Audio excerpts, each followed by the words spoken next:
everyone to the second journal club together with ACE, ISAR and IFS. This journal club will be led by Dr. Rajvi Mehta, who will be talking about striking a balance between innovation and safety concerns in ART. The journal club will be moderated by Dr. Kuldeep Jain. So the flow would be that Dr. Rajvi Mehta would be taking us through the journal club, and post that, whatever questions you have, you can post in the chat window, and Dr. Kuldeep Jain would be sharing those questions with Dr. Rajvi by the end of the journal club. So to start with, let me introduce Dr. Kuldeep Jain. He's a senior person known to all of us. He doesn't really need an introduction. He has more than 30 years of experience in ART. He is a senior IVF consultant and a laparoscopic surgeon, currently the director of KJ IVF. He has more than 35 publications and more than 200 lectures to his credit. He is also responsible and has been instrumental in launching and establishing the pre-ISHRE course and the IFS certification in India. He's also been the part of various committees in FOXI, example, the chairperson for endometriosis from 2017 to 19. Also other committees like TOG, PCOS, ovulatory disorders, etc. So Dr. Kuldeep, I'll hand it over to you now to take forward the journal club. Thank you, Shipra, and welcome to this combined activity of IFS, ISAR and ACE. And let me congratulate Cooper Surgical for bringing this concept in the period of lockdown to bring the people together and make them aware in this difficult period. Today we are going to discuss a subject which is actually not very commonly discussed in many of the platforms. So I think this is a very good opportunity for all of us to go through whatever is available in our ART field. As we are all aware that ART is a very fast growing branch, and it is having a lot of gray areas, lot of limitations. And because of these limitations, the newer methodologies and newer concepts and newer procedures, they keep on getting researched and getting introduced into our clinical practice. Whenever some new advance comes, it is easily introduced into the system. Whether it is useful or not, what are the safety of that procedure or that concept, usually that goes behind. Ideally, what should be the case? It should be any new procedure, it should be effective, it should be safe, and it should be usable. It should be applicable to maximum number of the patients. So these are few things which needs to be looked into all newer concepts or newer procedures. But whether it is happening or not, I think we are going to have a very good discussion today on this subject. The topic is striking a balance between innovation and safety concerns in ART. And we are having the very efficient person, Rajvi Mehta, who is actually a very good orator and very good teacher. I think most of you must have heard somewhere. Let me introduce her. She is currently working as academic consultant at Cooper Surgical India. She has done her doctoral studies at ICMR Institute with the team which was basically responsible for first IVF baby in India, and she worked as clinical embryologist and now involved in teaching and training in ART. She has received the Indian Society of Assisted Reproduction Young Scientist Award in the year of inception, and recently received Champion of ISAR Award. She is a very thorough worker and she is a member of the Executive Committee of Academy of Clinical Embryologists India. She is also leading a special interest group on holistic medicine for Indian Fertility Society. She is one of the faculty of our X-ray embryology course, preparatory course, which we are running for last 7 years. And I have heard her many times. She is really a wonderful teacher. So let us invite Dr. Rajvi for today's journal club. At the end of it, we will be taking the questions. So please send your questions on the chat board so we can discuss, we can make it a interactive discussion. Dr. Rajvi, please. Thank you, Dr. Kuldeep, for the very elaborate introduction, and I also thank Cooper Surgical for starting this initiative of the Journal Club. Last week, we had a very fine presentation from Dr. Krishna Chaitanya about KPIs and how we should start raising our bars to reach the optimal level of success in whatever practices that we do. And today, I'll be primarily talking about striking a balance between innovation and safety concerns in ART.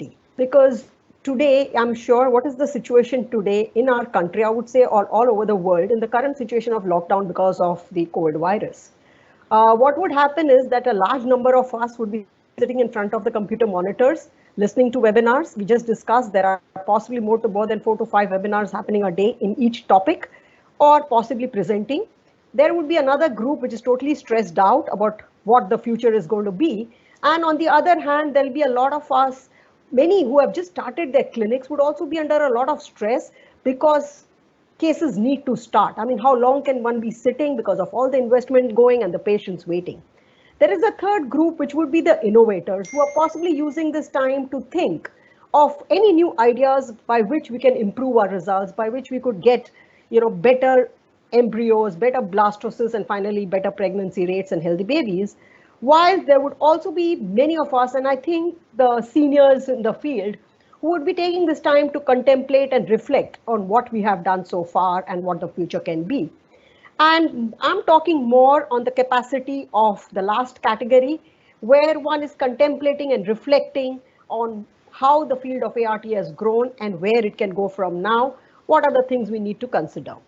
And it's in this midst that this paper, which was just published last month, it has not yet in the Human Reproduction Open journal. It's a new journal which was just started earlier this year. And this paper primarily talks about the striking a balance. So what between innovation and precaution, how did offspring safety considerations play a role in strategies of introducing newer reproductive techniques?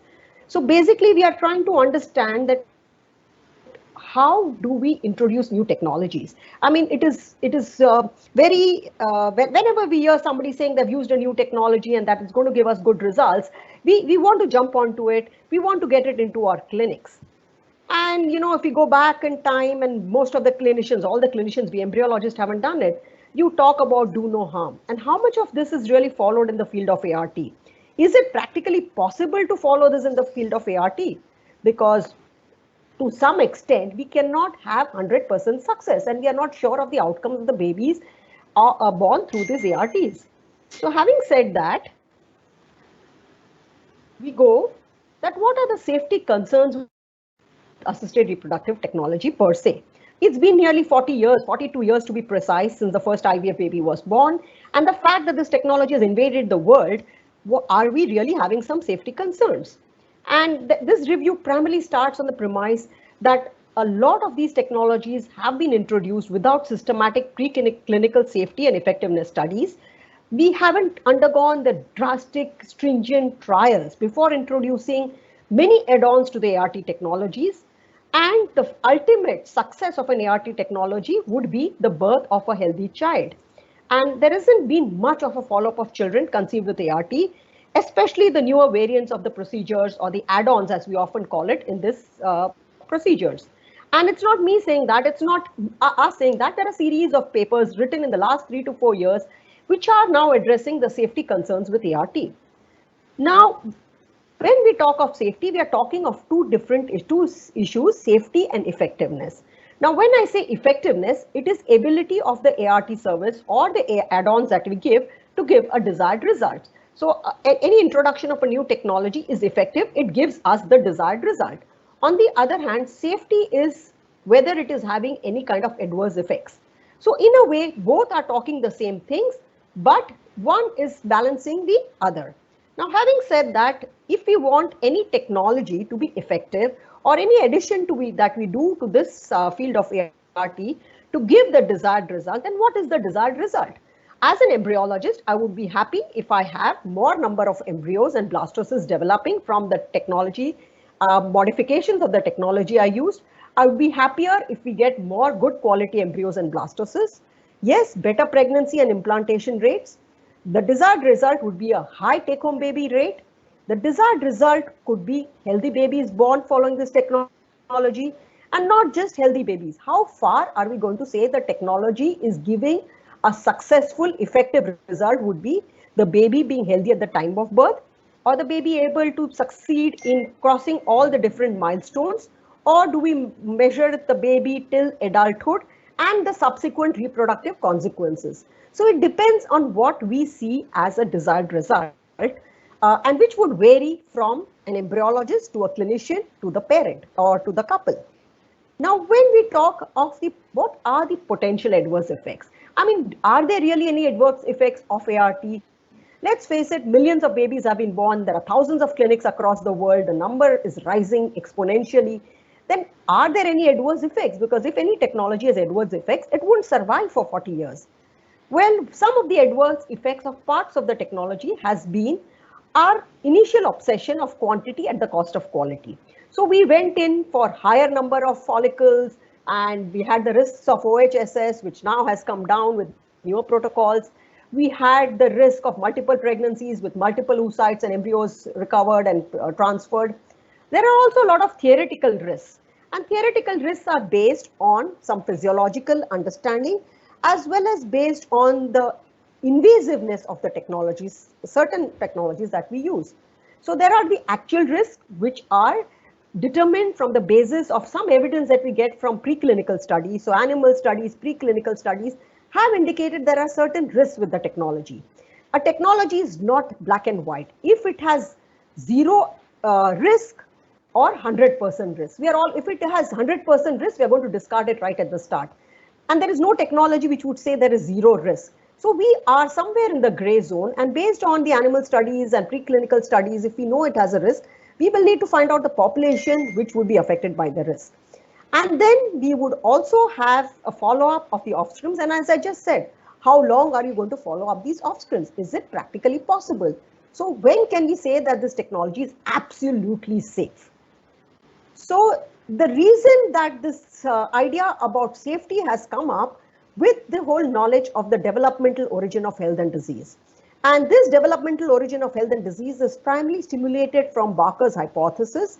And Barker actually did studies many years ago looking at women who were pregnant during World War II under extremely difficult conditions. And they found that the children born during that time from parents who were pregnant during these extremely stressful times, actually they did not grow up into healthy adults. And the variation and nutrition in early life influenced the disease in adult life. And therefore, an environment in which the fetus and the infant grew in a compromised environment, and these children who later became adults had a higher risk for ischemic heart disease. And undernutrition during gestation was a very important early origin of adult cardiac disease and metabolic disorders. So having said that, and if somebody were to extend it still further in the, still below in the timeline, then one would question that would the environment in which the embryos grow affect the fetus and thereby the adult in future. Now that is the primary concern about ART. And actually speaking, with millions of babies born, there is nothing drastic that we have seen so far that can indicate that Barker's hypothesis can be extended for the developmental origin of health and disease. But does that mean that because there is nothing as drastic like the thalidomide disaster that had come up, can we be complacent and think that all our technologies are absolutely safe and there's nothing to be worried about? The fact is, we may not have followed them up enough. We may follow up our babies till the pregnancy, and in some cases a little more. But how practical it is, or how, because in very often we have ART clinics which may not even be doing delivery. So once the pregnancy is confirmed, that woman is couple is taken care of by a totally another obstetrician, and so we may have no idea about the health or the outcome of the pregnancy also. So for any ideal situation, for any new technology that we wish to introduce would be following up the offsprings. And I said it's absolutely very, very difficult to monitor this. And how long do we wait? Suppose you want to say, yes, this technology is 100% successful or safe, then what we need to do is monitor that technology till live birth, till beyond. And then practically, imagine if somebody would have done that for ART or for ICSI, then today we would have no pregnancies yet with ICSI because we would be waiting for the outcome, reproductive outcome of the first baby born through ICSI. And therefore, we would be denying millions of couples of this technology. So in real life, there is nothing ideal when we always have to strike a balance between what could be ideal and what we can really do. So therefore, in this paper, they are primarily talking of two extreme principles which are to be implemented in the field of ART. What they talk about is a precautionary principle which is put up by Persadin in 1999, talking of uncertain risks. And as I said, in our technology, there are a lot of uncertain risks. So what this principle says is, if there is a threat which is uncertain, then some kind of action is mandatory. But what kind of action? Secondly, on the other hand, a person, so maybe I would call the precautionary principle a mindset of a pessimist, that we have to be very careful of what we do. And the innovation principle, which could be a mindset of an optimist, would say that if the call is for the benefits of innovation to be weighed against known harm. So if my technology does not show any harm, then I need not be to obvious harm, or I have no evidence for it, then I need not be weighed down by that technology and I should utilize it. Well, in reality, what we function is a balance between these two. And what do? We do a balance between these two. Now, this particular paper has taken 3 specific technologies for discussion regarding safety versus effectiveness and how we introduce this technology or use this technology, because ICSI and PGT-A do not need introduction, they are in use already, and mitochondrial replacement therapy. So talking of ICSI, we all know that ICSI was not intended as a control study, it was a serendipitous discovery. When in cases of male factor infertility, when there were very few sperms, people were trying to inject the sperm into the perivitelline space, into the zonas. So we had subzonal insemination. And one day, by mistake, the needle went deeper into the oocyte and one landed up with intracytoplasmic sperm injection. Now, the point is, why did they not do it earlier? Were they not aware of it? Of course, they would have thought of it. But the reason was they were very concerned about the oocyte, would have been in a very active state of activity, having being a mature oocyte. They were possibly very concerned about the outcomes of directly injecting the sperm into the oocyte. But it happened. The experiment discovery, the serendipitous discovery was repeated, and then the technology came into use. And there were a lot of criticisms then that ICSI is being used without any animal testing. In fact, studies in animals came in much later. Then there were no clinical trials done at all. The question remained, how do we select the sperm for ICSI? And this question still is valid today. I mean, can the human eye and hand mimic the role of the zona? We don't think so. And therefore, a lot of selection is still based on personal judgment, although there are many new technologies that have come in to help us select a better sperm. But it is better within what was available. And then there has also been concern on the use of testicular and epididymal sperm. Now, having said that, with ICSI, we do know that ICSI does not lead to any major abnormalities in offsprings, and I'm sure all the audience here would agree to it, because ICSI is being done left, right, center, and we have not really seen anything that should get us to get worried. And there is also a report which says that boys conceived after ICSI have lower sperm quality. But then that would not be a major cause of concern, because ICSI, any case is being done for male infertility. And when these boys grow up, there would be other technologies, and if not, ICSI is always there for them to lead to a pregnancy. On the other hand, there are certain concerns that have come up with ICSI. ICSI is associated with a significantly increased risk of very preterm delivery. And a very preterm delivery would mean a lower mean birth weight, even in those who have had a full-term delivery. And there is also an increased risk of rare imprinting disorders in comparison to spontaneously conceived or non-ICSI, pardon the error, in the conventional IVF pregnancies. So this clearly indicates that there is something happening in case of ICSI which is affecting the outcome. At least there is a significant effect on the outcome. Now, so what are the issues? Where could these problems be coming in? Is it because of the technique itself? After all, we are injecting the oocyte, we are putting in PVP and oil into the oocyte. Would that be the cause for this kind of a report? Or is it just that there are underlying paternal conditions? After all, we are doing ICSI in cases of maybe certain kind of disorders or in cases of infertility, and that itself could be the cause of these significant abnormalities that were found. So it could be either of the two. Now, so knowing this kind of information, especially on the low preterm births as well as low birth weight reported, should we be doing ICSI for all ART cases? As of now, there is no data which shows it to be more effective than conventional IVF for conditions other than male infertility problems. Especially if we have a young woman with tubal factor, with mild endometriosis, where the male factor is normal, there is no data showing that ICSI is better than conventional IVF at all. So the current situation does not warrant ICSI for all, because the advantage that we get by doing ICSI for all, the only discussion we always keep having for ICSI for all is, we say that total failed fertilization. How often does that occur?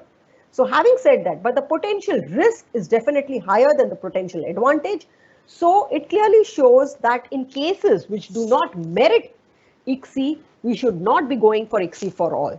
So if you have a young woman, tubal factor, mild endometriosis, as I just said earlier, you can still safely go in with conventional IVF, that is what the data suggests.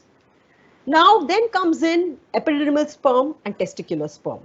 Obviously, they were used in cases of very, very severe male infertility, severe oligospermia or azoospermia. Now the concerns that were raised, and these were, I would say, more theoretical concerns, is that we were using sperms that were old or not fully mature. So if we are taking an epididymal sperm aspiration, the sperms have been there for a period of time, and there was this concern that these sperms have been there, maybe they have been exposed to a lot of oxidative stress, and therefore they would have higher DNA damage. Or if you're taking testicular sperms, maybe they are not fully mature sperms and would have genetic imprinting disorders. So should we be going for MESA, TESA, TESE all the time?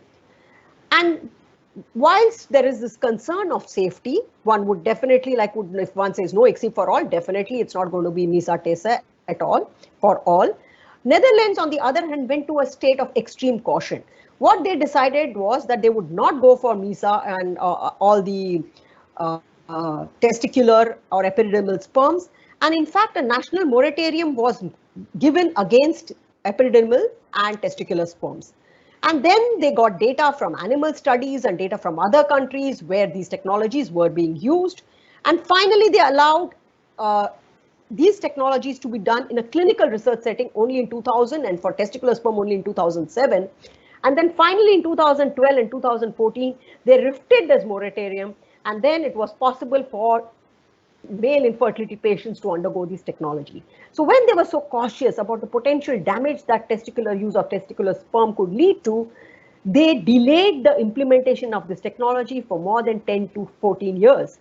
And in this process, what happened is how many number of patients who lost out on treatment, the severe male infertility patients who could possibly have conceived using testicular and epididymal sperm, but lost out because the country's policies were on the realm of extreme caution on the use of this technology. So to summarize about ICSI, I repeat, ICSI is not meant for all, but in cases where indicated. And testicular sperm, of course, indicated, but we need not go into the extreme realm of super caution. Coming to pre-implantation genetics, let me get the technology or the terminology clear. We have PGD, which was used for genetic diagnosis in cases of known genetic disorders in the couple. Pre-implantation genetic screening was the old term used primarily to detect aneuploidy.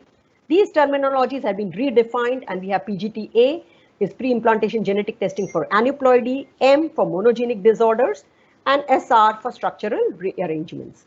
Now, when PGT came in, The concerns and the possible risks that went with PGT. One is the risk with the procedure itself. Finally, we are biopsying the embryo cleavage stage or blastocyst.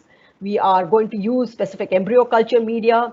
Then there was this concern that you're removing cells. Would they have any effect on the future development of the embryo blastocyst?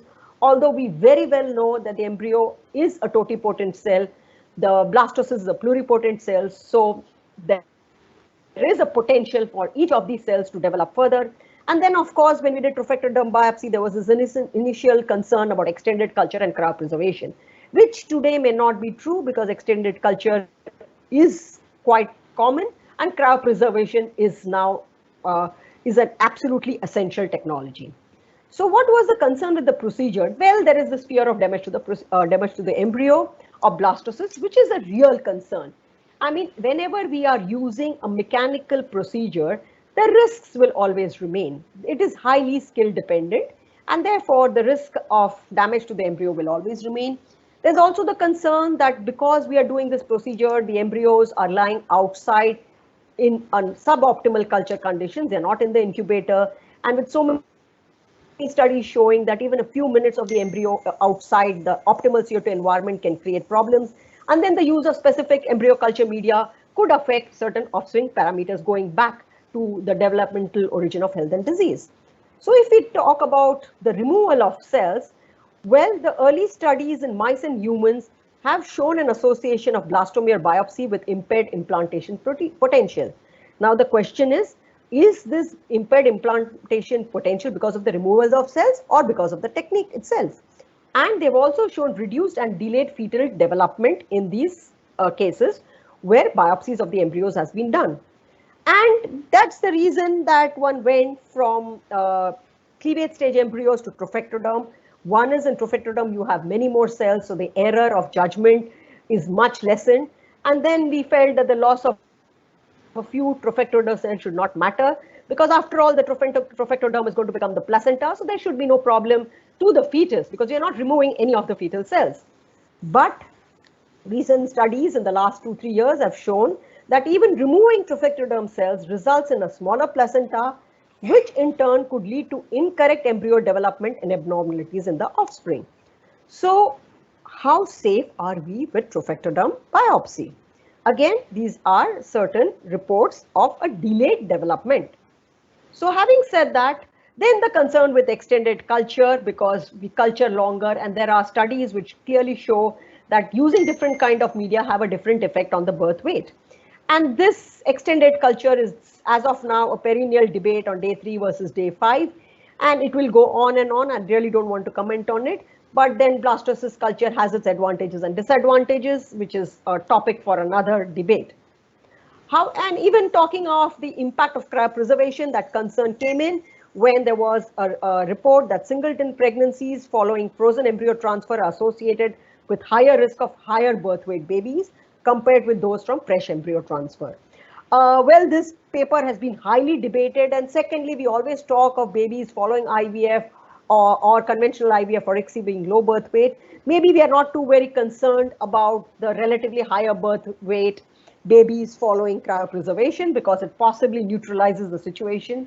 However, if we combine all the different technologies that are being used for PGT-A, there is very little data available on PGT-A and cryopreservation and whether it really makes a difference. What are the safety measures that have been taken? In the early days, possibly when people were not very confident with PGT, all PGT cases were asked to confirm their results with prenatal diagnostic techniques, which is more of caution on the PGT technique done. It was more to make sure that the efficacy of the technique, because an error in PGT, if there was an abnormal baby born after PGT, would be quite a disaster. And UK HFEA did not allow PGT for a long period of time because they thought that the risks arising from embryo biopsy, and it was felt by their ethics, and they felt that all the studies that were done so far, the ethics committee had not taken proper account of the absence of evidence of no risk. They felt that the risks from biopsy were very high, and all these ethical committees of all the studies done so far were not enough, and therefore it became very restrictive on the use of PGT. Well, in reality, how safe is PGT? We do know that PGT-A, there is a global proliferation, PGT-A is being done, and especially when we moved from fish to the second generation, where we are doing profectoderm biopsy, so the chances of error occurring of cleavage stage embryos are lesser, and then we are screening all the chromosomes. So it has become more efficient, the technology of PGT-A, and therefore it is being done.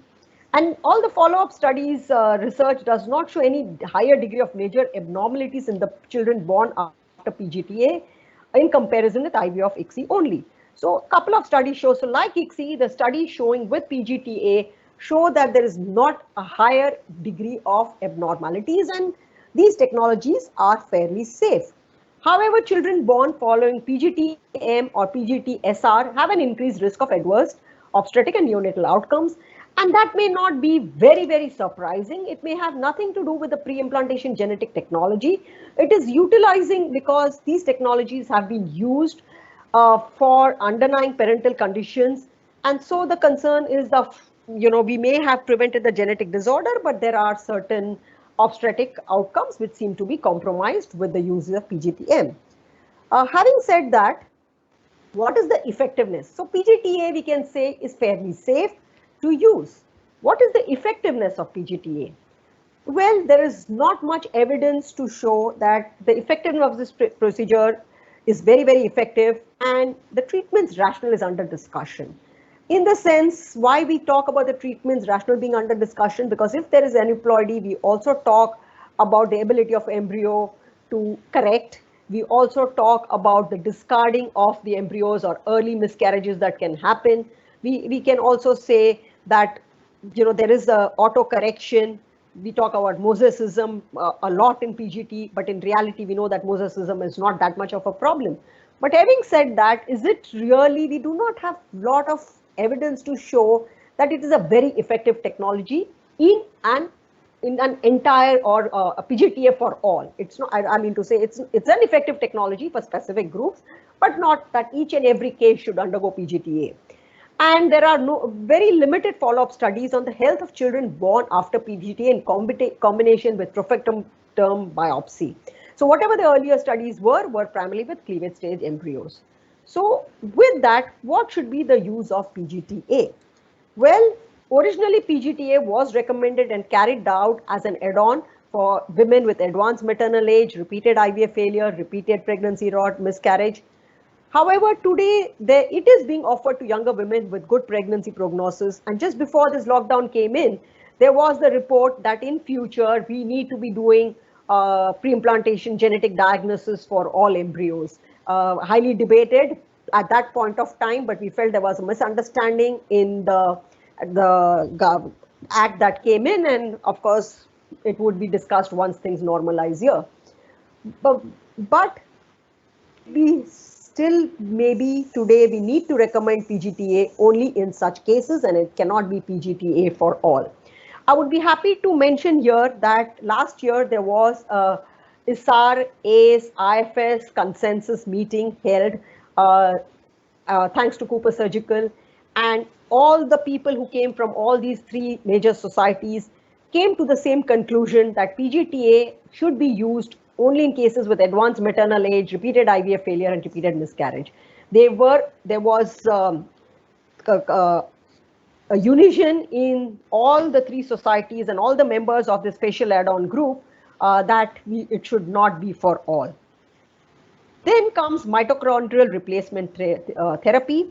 It initially started, like ICSI started for male infertility, PGT-A started for the specific groups, and then was extended. Mitochondrial replacement therapy was primarily being used to prevent transmission of mitochondrial diseases through the oocyte to the offspring.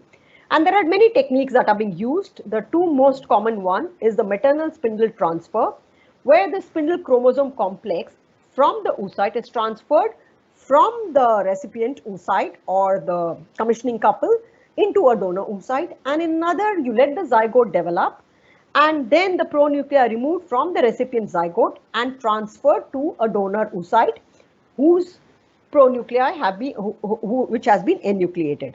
So the ooplasm in which the new pronuclei grow would be that from a healthy donor oocyte. What are the theoretical risks of mitochondrial replacement therapy? Would be that maybe we may not be able to totally prevent the transfer of mitochondrial diseases. We are extensively reducing the number of mitochondria or abnormal disease mitochondria by removing the pronuclei from the infected mitochondria, if I may say so. Then, of course, there is always a concern when we do any kind of manipulation, whether that could have adverse effects. So, any technique which involves an invasive technique, there is a concern. And there is also a thing that the oocytes that have received their nucleus from a donor, in a report they found, were less likely to develop into a blastocyst than oocytes who had their own nucleus injected back into them. So what they really did is they removed, just to see whether the technique had a problem. What they did is they took oocytes, let them develop to zygotes, removed the pronuclei, cryopreserve, put them back again, and in another it was a donor pronuclei. Now, it is not very clear that the problems that occur were because of suboptimal interaction between the nucleus of the recipient and the mitochondria of the donor, or just from the oocyte cryopreservation after enucleating. So it's still, these are theoretical risks. There have been no studies which clearly indicate that yes, there is a practical risk evidenced by some kind of a concern. ICSI just jumped in for PGT-A. There has been caution, and I think for mitochondrial replacement therapy, there has been extreme caution before introducing it. So there has been a lot of preclinical research before the introduction of the technology. There were studies performed in animals, including non-human primates, which was not done in case of ICSI. And human embryos also, so human embryos donated for research were tested for safety of this technique. And UK especially has been on the forefront for this. And they had all these studies in place before they removed all the legal restrictions and permitted MRT, mitochondrial replacement therapy, for use in specific clinical settings. In fact, this was great news not only for the reproductive biologists and the ART clinics, but this became news worldwide for the general public too. And there are studies also, they went further to look at the consequences of MRT on epigenetic modifications and gene expression in embryos from PNTs and mitochondrial spindle transfer.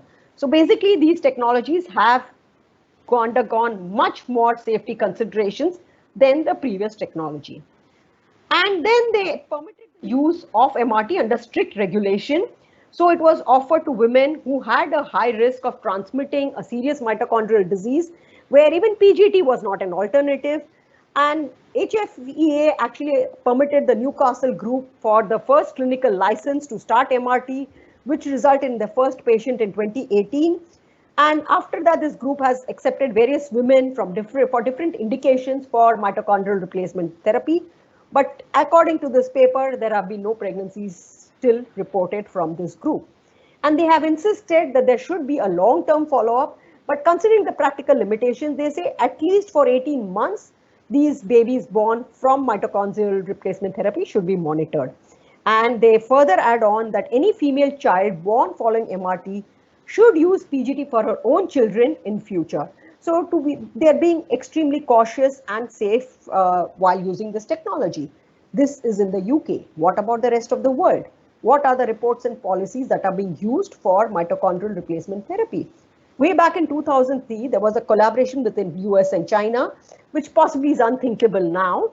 But in those situations, this collaboration actually reported the first baby following transfer of pronuclear transfer, and it resulted in the death of 2 fetuses. So pregnancy did occur, but after selective fetal reduction, there was death. This led to US and China imposing prohibitive policies, which even till today, they do not permit mitochondrial replacement therapy. But does that mean that this technology is not being new? No. There was the first baby which was born with mitochondrial spindle transfer, but this procedure was done in Mexico. Possibly the team involved was a US-China collaboration, but it was not done in their own countries. It was done in a country which did not have any policies or regulations. And the first birth following pronuclear transfer was reported not for mitochondrial diseases, but in the case of embryo arrest, and these reports came from Ukraine. Furthermore, mitochondrial spindle transfer, the mitochondrial replacement therapies have been reported in Spain and Greece, and that too for female infertility. So what it says is that this treatment modality came in for a specific situation of mitochondrial disorders, and like any technology, it has been extended for various other indications. Now, the fact is, how safe are these in consideration of the other indications? Now, what is the current scenario with reference to mitochondrial replacement therapy? There are many centers across the world who have started offering mitochondrial replacement therapy, not just for mitochondrial diseases, which could be transmitted from the mother to the offspring, but also as a means of rejuvenating the eggs of older women. It is something what was being used as ooplasm transfer way back in the late 90s. So there is a premature widening of the indications for the use of mitochondrial replacement therapy. And although it is being used, ISAR has strongly condemned it, and they have actually gone ahead to discourage the use of mitochondrial replacement therapy for fertility problems until this technique has been proven to be effective and safe. So although it is talked about a lot, although it is being tried in many places, there is still a concern on its effectivity and its safety. So the mitochondrial replacement therapy for fertility problems may actually be less risky, but there is lack of evidence on its effectiveness. I mean, what risk does one expect in terms of mitochondrial replacement? We are using invasive technologies for a while, and we have not seen anything which would make us very worried about, say, ICSI or PGT, but there is no evidence of effectiveness. Is it really going to help women who have older oocytes? So there are no proven benefits to outbalance the potential risk. So if you want to introduce something, you should show that it is beneficial by instead of just adding it. So what is the balance? I mean, these were 3 case scenarios of ICSI way back in time. We have PGT, which started also way back in time, but is now with the newer generation of genetic analysis technologies available. They are very much in with us now. And the relatively very new, well-tested for safety, we have the mitochondrial replacement therapy. Now, when should we go rushing in for innovation? It could be this or it could be anything else. Many small minor changes have to be put into ART. Now, one is that we would like to, all of us want to improve our results. So whenever we hear of a new technology, we want to add it to our repertoire if it's going to help us get our patients pregnant. Very often, some of us are very cautious and we want to see how this technology fares before jumping into it or adding it to our clinical practice. But on the other hand, there may be some of us who would like to be the first. There's a new technology, why not I give it to my patients? There are also certain commercial gains of having a new technology and we may want to jump onto it. Some of us have the guts to take the risk. Some would be very cautious. For example, if all your patients, if you are in a very small community and you know all the patients, you may be very cautious of taking risks because the patients may be known to you. So if you are in a very small town and all the patients' families sort of well known, you would be on the verge of more of a caution than taking the risk. And secondly, whether we should go for long preclinical trials, which will delay the availability of technology to your patients and also the costs that go with it. So, when should one rush for innovation? The reasons why one rushes are variable, but at some point we need to go in for innovation. We can't be saying that I did this years, then we would be sitting with similar pregnancy rates and reports. On the other hand, there may be a group who would be very cautious, who just wouldn't move. They're stuck like a red light. And that group would be, they would say that anything is a potential risk to a child. We have to be very careful before implementing it. And the purpose of any technology is not to give better blastocysts or implantation rates or pregnancy rates. The purpose of a technology is to give a healthy child. And one can even say, what is the plight of infertility worse than that plight of a parent who has an abnormal child, which could be attributed to the innovation that we have had in. And then there's a balance between a theoretical risk versus a real risk. And these are the people who would be extremely cautious. And I'm sure people who belong to this would not actually get into ART. So basically, it's all about moderation. It's striking the right balance. It is going between the innovative principle and the precautionary principle, or one can say, like, you have all the options, or like the Gita says, it's all about moderation. It's getting the right balance. And what is the right balance? Well, we definitely need more and more research to reduce the uncertainty. When we start anything, there is uncertainty. But as research progresses, many of our doubts, which are theoretical, can get clarified either way of them being safe or unsafe. Animal studies, wherever possible, need to be done. However, we need to realize that animal studies are often not totally extendable to humans. So all animal studies cannot be extrapolated to humans. So they have their limitations, but at the same time, they give us some more clarity. Studies need to be performed on human gametes and embryos donated for research. A long-term follow-up of children born from these technologies is absolutely a must. And it would be, I think, more prudent for us to use these newer innovations and technology only where indicated. There's no point in jumping to a technology because it's available, but you should use it initially only for the indications why it is. So, and then avoid over-treatment. Because what you mean by over-treatment is like saying an infertile couple comes in and put them through ICSI, PGT-A, or the woman is on the slighter, older age group, also add on mitochondrial replacement therapy. So we need to be very cautious in how we offer the different technologies to these individuals. Now what are the risk versus benefits? Well, if we say that we are going to set the bar at that only healthy babies born would be a technology which is risk-free, then that is setting the bar too high, because practically it's not going to be possible to have healthy babies born after each and every embryo transfer that has been done. So we will need to take risk. We cannot be free from risk when we are doing an ART, and especially when we introduce new technology, but there has to be some evidence of these technologies being effective. The evidence can come slowly. Evidence could be there from smaller trials that have been done. Then one need to really identify the potential benefits should outweigh the risks that are going to happen. So if I'm going to do, like I give this very simple example for all those who talk about ICSI for all, is that if as an individual you have an option of medical therapy versus surgical therapy, which would you go for? And I'm sure if there is an option, even the surgeons may opt for a medical therapy instead of a surgical therapy if there is an option favoring that. So same way, what is the potential benefit and what is the potential risk? And if the benefit outweighs the risk, we need to take a jump into this newer technology. And we should not leave the choices totally to the patient and be safe under an informed consent. The patients we ourselves find it so difficult after being in the field also for so many decades to be in clear judgment on the safety and effectiveness of any technology. We look for data, we look for our own experience, we look for meta-analysis, we look for Cochrane reviews to come to a very clear decision on newer add-on technologies.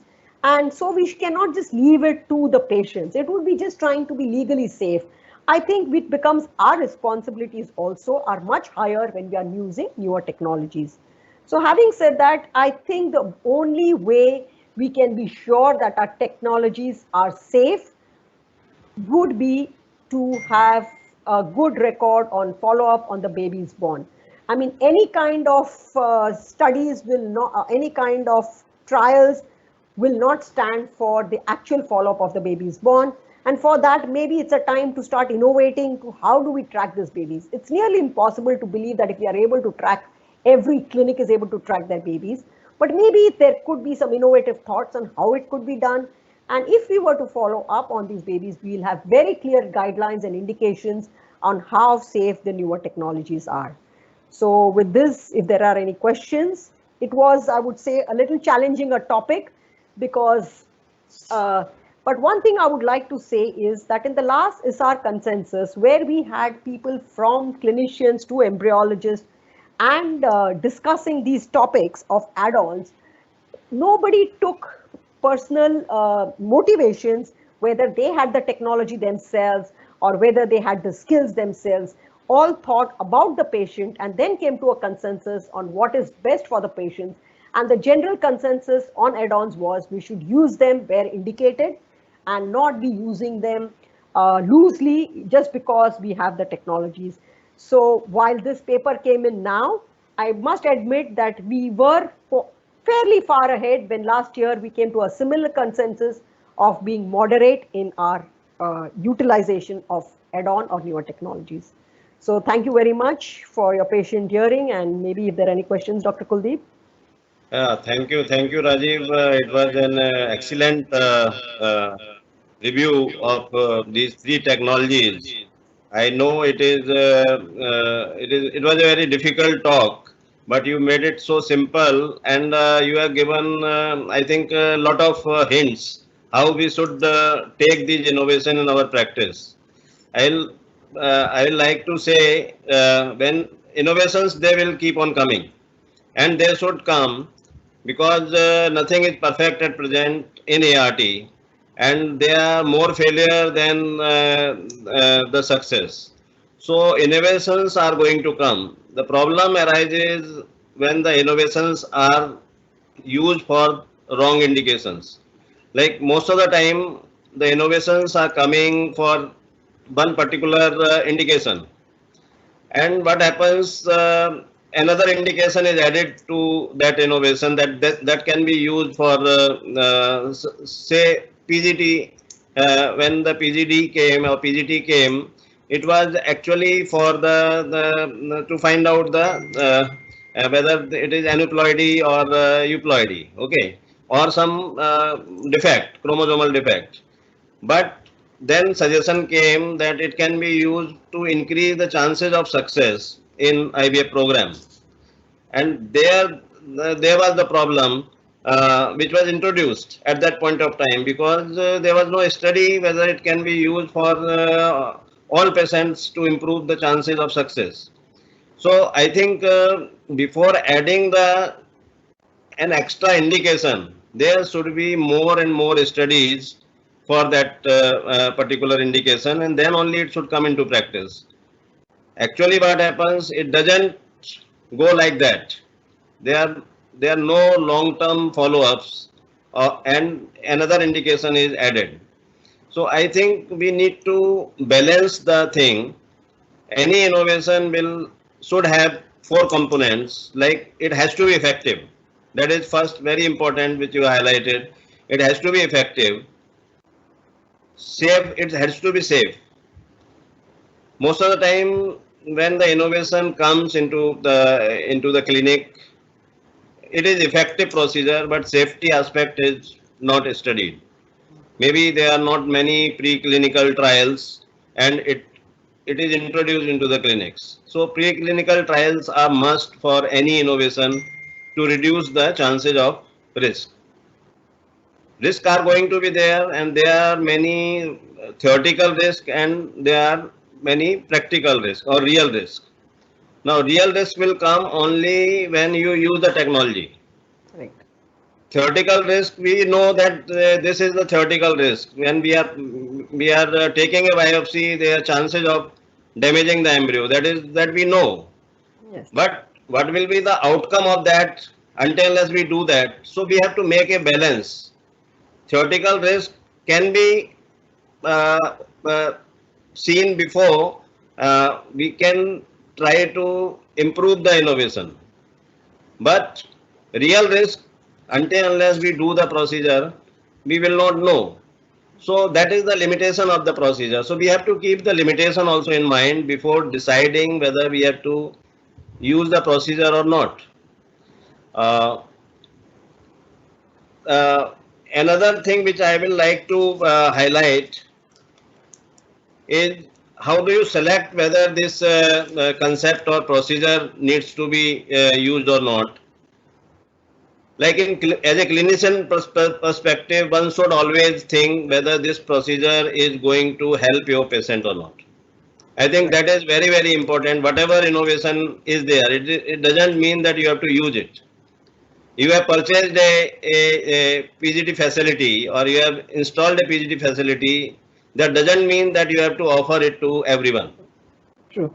So that is like clinician will always decide and should decide whether this technology is going to increase the chances or it is going to be benefiting your patient or not. That is one thing. If you keep that thing in mind, I think that technology can be used wisely in your clinical program. Second thing, you have to see, is there any major risk reported using that technology? If the evidence is not there, until unless evidence is not there, you will have to use the technology. But if a major risk is reported and you continue to use that technology, that is not right. So major risks should not be there. Minor risk, so you have to basically use the formula of benefit risk assessment before using a technology. And third thing, which is very important, what is the probability of increasing the success rate by using that technology? So if you keep these three things in mind, I think you can use a technology, whether it is ICSI for that matter, or PGT, or very recent mitochondrial replacement therapy. These are not only three things. We are having a lot of things like freeze all concept. See, freezing is, we know that freezing is good, and there are a lot of studies which have shown that the frozen transfer gives a better milieu and better outcome. But should we use freeze all in all patients? I think because there is not enough data to suggest. We have to assess the long-term risk of freezing until unless we do that, and whether it can be used in your setup or not. Again, that is very important. So you have to keep these things in mind whenever you are switching over to an innovation or a concept. I don't know about the ICSI for all, because that is the debate which keeps on we keep on discussing. If you see the data, we know that ICSI is not good for all patients. Okay, non-male factor patients, and you also highlighted that the same thing. But if you look at the data, global data, now we are having more than 85% of the cycles globally going for ICSI. Yes. So I think we need to review that thing, whether it is really giving a better result. That's why it is being done, or because something is driving that movement, that ICSI for all, or we are moving towards the ICSI. Okay. So I will like your comment on that first. Okay, so see, basically, sir, when we are trying of any new technology, all our technologies, I would say majority of our technologies are skill driven. So whenever any data comes in on anything, it is by a particular people with a particular skill set. So if we say oocyte vitrification, for example, if for particular reports, it is for people who have, say, a high level of experience in that. So we cannot compare that skill set with that of a novice. Second thing is, when there are technologies being used, if somebody is doing everything all the time, does it make it safe? I mean, there's nothing to question the safety of ICSI, I would say, but do we need to do anything invasive if there are options available? Because if we talk about all the data that is coming in, comparing ICSI with conventional IVF and non-male factor, nothing shows that it is better. So why are we adding on work? Why are we adding on invasiveness when it is not required? So it would be prudent to do technologies where they are required, or I would say, okay, we would use where we are in a gray zone, where we are unsure. If it's unexplained infertility, it's not male factor, it may be prudent to go for ICSI, then go for conventional IVF. So possibly, when there is no evidence now, otherwise we can always say my experience, but when there is no evidence and there are many, many papers which have come in, say last few years, they came in where the skills of ICSI have been at the optimal level now. So now it's not that it is a skill set that comes in, but despite that, we are not seeing any great advantage of effectiveness of ICSI. So if for ICSI for all, I mean, not effectiveness of ICSI per se, ICSI for all. So then is it prudent to be using it for everybody? And maybe if we were to really find out, are people using it for convenience, then it's a different story. Because yes, it's more convenient to use ICSI, it alters my workload, my planning, then it's a different story. Then we come down to the conclusion that maybe that can be used for people with the highest skill set. So there are many things which make us take a decision, like you rightly said, to go for a technology. One is benefits of the patient, which should be the priority, but sometimes we find that it's not going to harm the patient. And let me add on this technology because it's more convenient to me. So that could also be the reason we are adding technologies. And I can't sit in judgment like to say whether a convenience of a clinic should be questioned, because after all the members of the team have to work efficiently. So there are these many other concerns that come in, like you rightly said, if you have got a PGT, the technology, and just because I have it with me, should I offer it to all? Because that would in fact help me gain more experience, working with. So these are very difficult decisions. Unfortunately, it's not a very clear-cut kind of thing. But for certain things where we have enough data which shows that there is no additional benefits, maybe we can be more cautious, I would feel, because we are not seeing any great benefit of using it. Yeah, and another thing like banning any procedure, because you highlighted like in Netherlands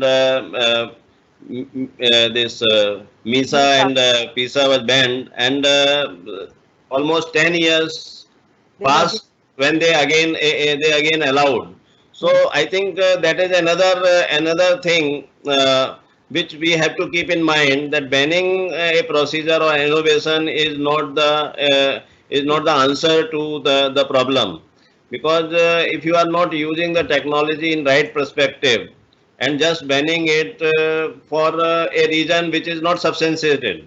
Yes. Okay. So until unless it is having a major ethical concern or major safety concern, I think we need to produce, as a clinician and as a embryologist, we need to produce the data.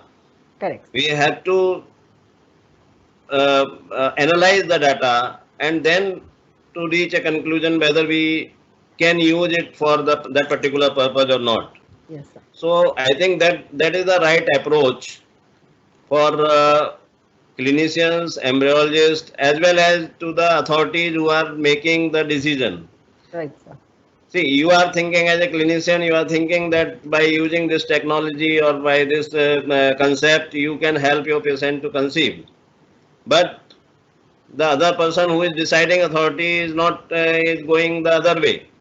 Sure. So the coordination between the clinician and who is the providing the service provider and the person who is deciding whether it is to be used or not, it needs to be there to have the innovation in right perspective in your clinical platform. I think it was a wonderful review of all these procedures. Is there any question? I don't see here any. I see a couple of questions. There are 7 questions that we can see. Yeah. So where are they? Where are they? I can't see. In the show Q&A section, sir. It's there. Just a minute. What are the? Yeah. So the first one is how do you see genetics getting implemented post ART bill? What's the way forward? Well, the ART bill, whatever that was put up before the lockdown, it mentioned, we haven't seen the bill, we just saw flyers about what were the highlights. We did mention about pre-implantation genetic testing being mandatory, but we don't really know what the bill actually says. So I think we will need to wait to see what the bill actually says, because practically it's just not possible to do pre-implantation genetic testing for all the embryos. First, we do not have that many skilled individuals, the risk involved when we are doing biopsies with sub-skilled or not optimally skilled, the cost that would be so drastic. So I don't think we can be biopsying each and every embryo. Possibly our pregnancy rates will in fact come down if we are going to biopsy and do a pre-implantation genetic testing on all the embryos. However, we would rather wait and see what the bill is actually stating before actually commenting on what we presume the bill is saying. Okay. Yeah, Rajvi, there's another question on epigenetics. I think that is a very good question.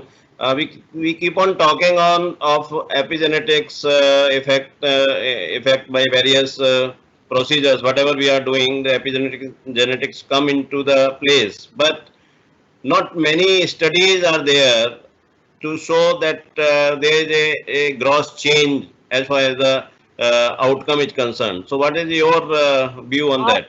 I do think that epigenetics would be playing a role on ART when we are culturing embryos in vitro in an external environment.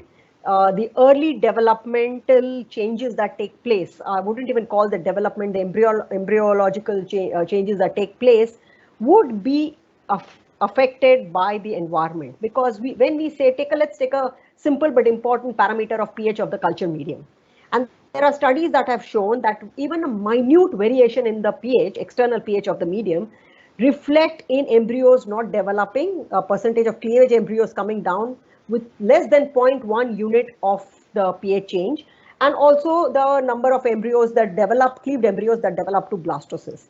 And the reason they say is the epigenetic changes. So if the change is so drastic, then the embryos don't develop. Even if they develop, maybe they don't implant, or the number of cells in the blastocysts are lesser. And even if they do implant, there could be early pregnancy loss. And some of the reports have actually extended it still further to explain that it is because of the epigenetic changes that we are getting low birth babies in IVF. Because let's say an IVF pregnancy is taken care of much more than any normal pregnancy. I'm sure the lady herself takes a lot of care and the clinicians also take a lot of care. Then why are there reports of higher low birth weight babies? Is it something to do with the environment in which the embryo grows? We do not know, but preliminary, there are some animal studies which do reflect on epigenetics playing a role in ART. So that's the reason we are so very careful about our pH and temperature and trying to work in as close an environment and as fast as possible. So yes, I think. So can we say like that higher number of miscarriage in ART pregnancy and low conception rate which we are having yet in spite of all advances, we are still not crossed more than 50% success rate. So do you think this is the epigenetics basically which is causing this these phenomena? I would not attribute it all to epigenetics, because we are having many embryos and they could be just genetically abnormal, and that's the rationale behind which we are doing a PGT-A. So, it could be just chromosomal aneuploidies which are leading to losses when we are doing. But supposing after a PGT-A, we are not getting high pregnancy rates. We have taken care of the aneuploidy, and after that also we are not getting very high pregnancy rates, then comes in possibly the potential role of epigenetics. So unless you are doing actual studies, even without in the absence of studies, I would say there are multi-factors. One is of course epigenetics, one could be inherent disorders that do exist, which we are able to put in. I mean, let's face it, when we put an embryo in, we are not even sure whether it's living. So yeah, there is another question here. Can electronic witnessing technology create a new safety standard inside the lab? The safety, what we were talking about in terms of what I have been talking right through the talk, is not in terms of human errors. It's safety for the birth of a healthy child or a healthy offspring as far as we can monitor. But yes, witnessing systems would definitely reduce. Any kind of witnessing will reduce human errors, and human beings, as long as we are there, we are going to make mistakes. We can, with all our skills, alertness, etc., we're still human. And errors are possible, so we will reduce to a great extent, or I would say we could just possibly avoid errors made by humans by mix-ups and things like that by witnessing technology. So yes, I mean, it's Yeah. mandatory witnessing, and electronic, if you can manage, great. There is another question, of course, not related to the today's subject. What are the potential technologies for sperm selection for ICSI? So I think this is the last question, so you can answer that. So basically, there are many technologies where we get a better yield of good sperm. So our chance of selecting a genetically normal sperms is higher. So if we say selecting, looking at the sperm, we had IMSI. So where you are actually having nearly 6,200 times magnification and preventing to pick up sperms with vacuoles. But as we know, it has not become a technology which is there 100%. Then we also have technologies which improve the number of sperms which are normal, and therefore the probability of us picking up a healthy sperm is higher. We have the PIXI, physiological ICSI, we have the PIXI dishes, then we also have the MAX, then we have the microfluidics. So there are many technologies which help us select better sperms overall. So the percentage of abnormal sperms is much lesser. And then when we use them for ICSI, we definitely have better chances of injecting a normal sperms. So I think if there is no more questions, we can sum up today's talk. It was a really wonderful platform and a wonderful lecture by Rajvi. But I see, as far as the innovations are concerned, innovations are there and they are going to be there in the ART program. That is number one. So you cannot avoid innovation just by saying that there will be risk and that's why it cannot be used. So all innovations or whatever new methods or new concepts are suggested, they will have risk. Only thing is you have to weigh the effectiveness and risk ratio. Risk benefit ratio has to be there. If there is a major risk reported, or even after using, if you are having that there is a major risk, it should not be used. That is number one. That is very important. If there is a major risk, major congenital defect reported, you have to be little more careful. There are many unforeseen theories which keeps on coming. You have to test these theories and then take the decision. We have not discussed about the cost. Innovations, whenever you are adding the innovations, your program is going to be costly. I think that is another major factor in deciding whether you have to use. So until unless it is making a difference in your program, and it is increasing the cost. If it is increasing the cost and making the difference, yes, it becomes useful innovation. But if it is not making a difference in your program and increasing the cost, I think you have to be little careful using that innovation. Like there are so many, I will not name because the time is limited, but there are many innovations which are there, which came and people continue to use them without any benefit. So I think you have to look into that thing also. And last thing is, whenever there is extended indication, you have to be little careful before you start using that for that particular indication. You have to do your own studies, you have to search the literature, you have to review the literature, and then decide whether this is good for your patient or not. So I think these are the points, and you have to make a balance between the efficacy and safety before putting a new innovation or new concept in your program.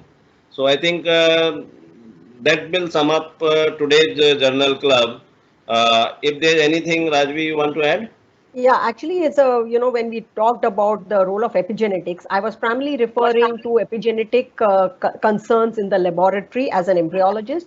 But Dr. Sanjay Shukla has made a very apt comment that when we're talking of epigenetics, we are talking of all the factors that go during a pregnancy. So it starts right from the diet, stimulation, culture environment, which is what I highlighted extensively, to ET. So I think that's a valid point, that we often see epigenetics and we refer to genes and we think of the lab environment, but it's also the environment in which the oocyte is being formed, the sperm is being formed, and also in which the embryo grows. So thank you very much, and thanks Dr. Kuldeep for this wonderful summing up. Yeah, And it was really a wonderful platform to interact Thank you, Dr. with all of Kuldeep. A you. fantastic channel club. And I will like to thank Cooper Surgical again for providing this platform. And of course, it is a joint program of IFS, ISAR, and ACE. So it is really a wonderful platform, and we hope to have more and more program like this where we can reach to some conclusion, and it is beneficial to everyone. So thank you very much. Absolutely. Thank you so much, everyone. Thanks for joining in. Thank you. Thank you. bye-bye. Bye.